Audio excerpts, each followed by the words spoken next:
Welcome to your latest update from the Met Office. Yes, more rain to come, both through night. Way out in the Atlantic, this is Hurricane Lorenzo. A long Monday. Still some heavy pulses of rain, particularly over parts of Wales, the Midlands, drifting into northern England, East Anglia and the southeast having a very wet evening too. That rain edges into southern Scotland and Northern Ireland.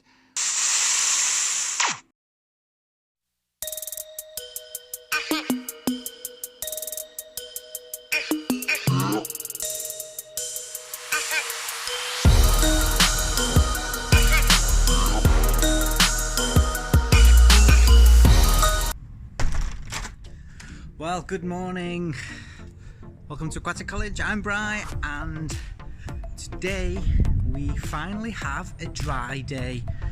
We've had storms, Hurricane Lorenzo, and just non-stop rain. My pond was 3 foot deep with water, but today I can finally get to drain it down, try and get the sides rescaped, and then I can get some liner in. So yeah, I've just got the pump on now to drain it, and then we'll get the sides done. So I'll see you in a bit.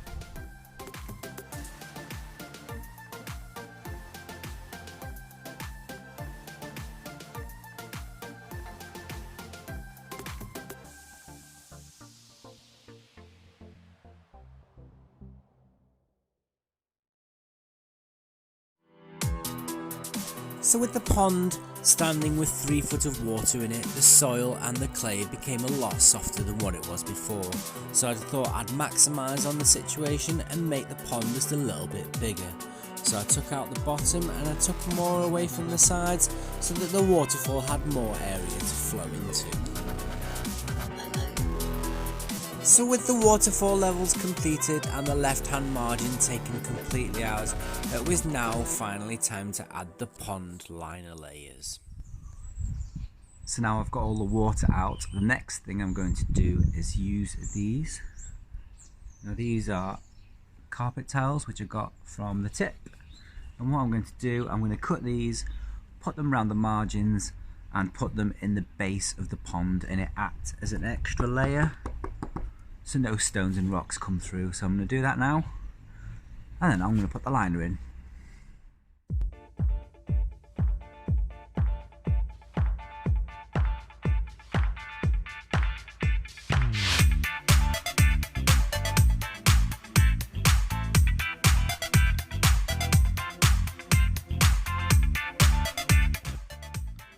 So the first layer I'm going to add on top of the carpet tiles is the old pond underlay. So I'm going to give it a quick wash and then add that as a nice base layer, nice and strong, just to try and stop any rocks or anything coming through. So yeah, that's going to be my base layer, so I'll add that now.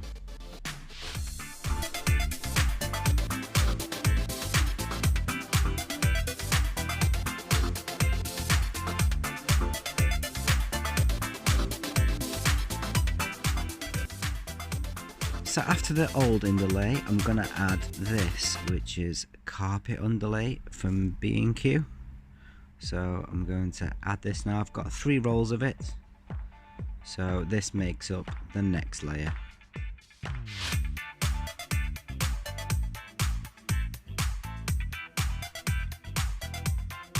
And finally, after seemed like an eternity, it was time to add the main pond liner.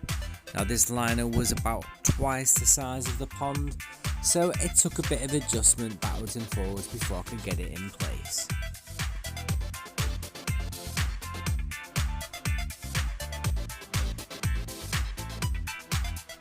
Now the liner's set in place, and it's finally that moment. After feels like about 16 months, it was time to add water.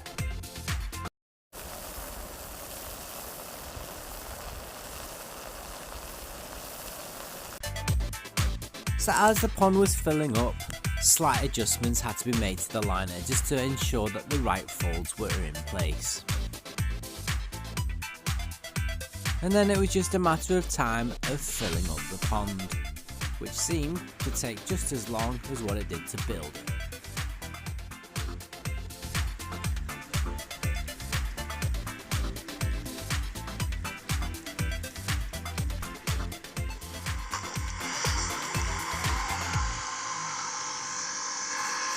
So when we're rocking the pond, we always make sure that the liner around the edge is hidden.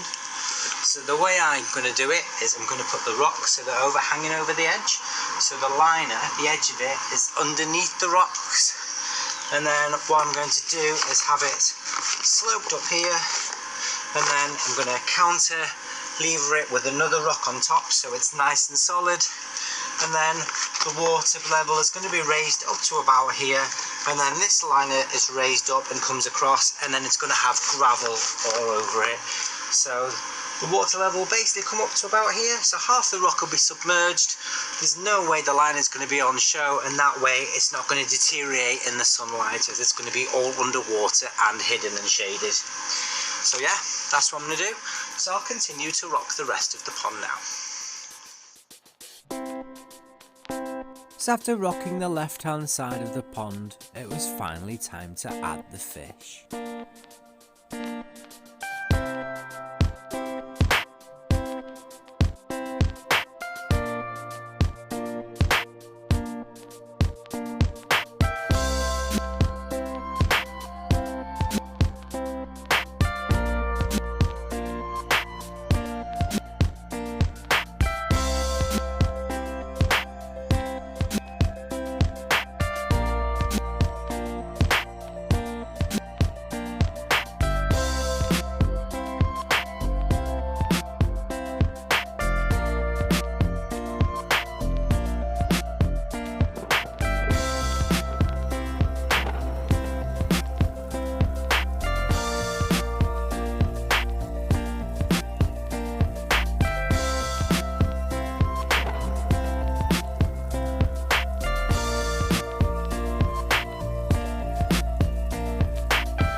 So the next thing to do was to make a fish house. I had an old garden planter in my last pond, but this time I wanted to make one out of a storage box.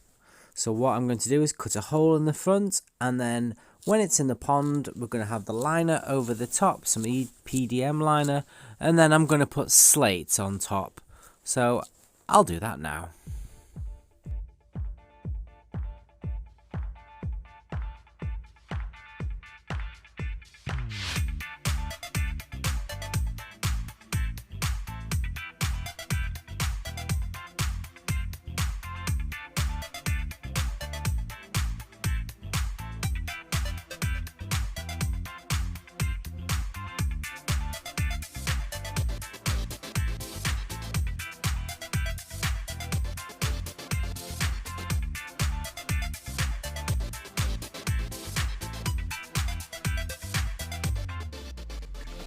So I've finished off the edging of the slates on top of the fish house with gravel and rocks, just to make it look a bit more natural. So that's it, I've done nearly 50% of the pond, so I've only got the waterfall and the bit at the back to do. So as always, thanks for watching, please like and subscribe, and I'll see you all soon. Thanks for watching.